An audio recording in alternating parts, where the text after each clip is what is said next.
Hello, Guardians. It is Ebontis. Today is November 26th. Hopefully, those of you guys in the States had a good Thanksgiving. Zur is here in Nessus, and he is up here in Watcher's Grave, up in his little tree fort. Let's see what he's got. All right, for weapons, we've got Merciless, the old school fusion rifle. Non-lethal hits with projectiles make this weapon charge faster until it gets a kill. So first, second, third, and fourth shot charge faster if you keep holding it in a row. Like 5, 6, 7, and 8 fire extremely fast. I haven't used that this much this season, but if you are going to use a fusion rifle, this does seem like the season. So if you haven't had this before, definitely pick it up, add it to your collection, experiment with this season. Pretty fun weapon to use, pretty potent right now. For the hunters, we've got these sealed Ahamkara graphs. Honestly, I think I forgot that these existed. So if you don't have them, you can add them to your collection, but probably forget about them. Perk is dealing melee damage reloads your current weapon. Only a few ways that that's going to be beneficial. Stats are okay at 64, but you're low in mobility. High in recovery is not bad, but also kind of low in the intellect department. So while it is 64, kind of not in all the best places for this one specifically. It's okay. If you don't have it, may as well complete your collection. For the Titans, we've got Stronghold. If you don't have one of these, you could experiment with this roll. Basically, it maximizes your guard. Kind of never really ends. It's not something that's going to like let you tank a GM or anything like that, but it definitely does help keep you alive in certain places. And you have the passive guard mod from the artifact this season as well. Shots blocked immediately after guarding will heal you. I've done that before, kind of hard to time, so it's not the most reliable. Stats on this are also weird. 26 in intellect, 27 in resilience, 6 in mobility, the rest at 2s. While it is very spiky and high in intellect and, you know, the Titan stat is resilience, probably not optimal. You would have to be making up at least recovery somewhere else for sure. Overall, if you don't have it, you could at least toss it in your collections for a decent stat roll and goof around with some swords. Not anything that's going to break the meta, though. All right, for the Warlocks, you probably have the best one. Your Rifts gain the additional ability to increase weapon reload speeds. Empowering Rift makes weapons effective at longer ranges. Lunafaction boots paired with Well of Radiance. It's this or Phoenix Protocols is pretty much the only two that you're going to use. You also have a 23 in recovery, which is perfect for Warlocks. 16 in intellect, some strength, some mobility, nothing really wasted on resilience.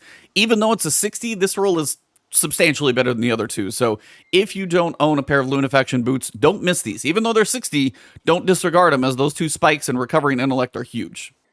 All right, for our weapons, we've got True Prophecy as the first one of the few 120 hand cannons. You got Demolitionist, which is going to be more powerful here soon.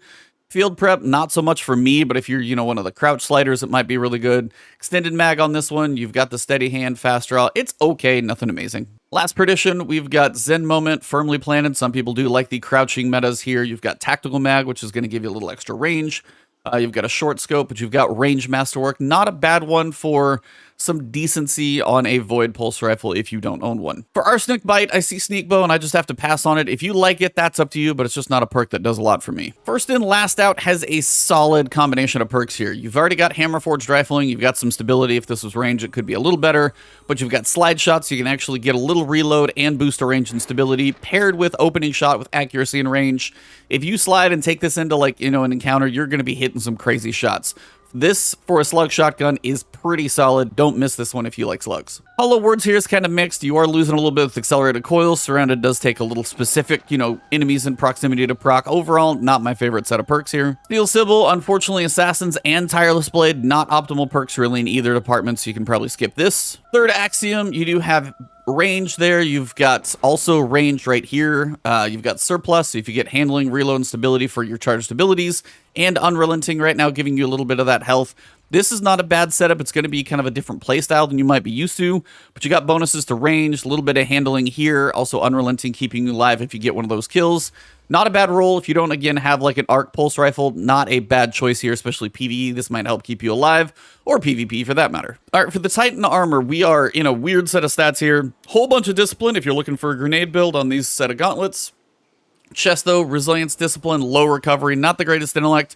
Again, if you like a grenade build, this might be your jam for a Titan. Overall, not doing much, and the others don't really have a lot going on. All right, for the Warlock armor, we've got 64, but unfortunately you're high in resilience, which is kind of wasted on a Warlock. The recovery's not bad, discipline's not bad, intellect could be higher.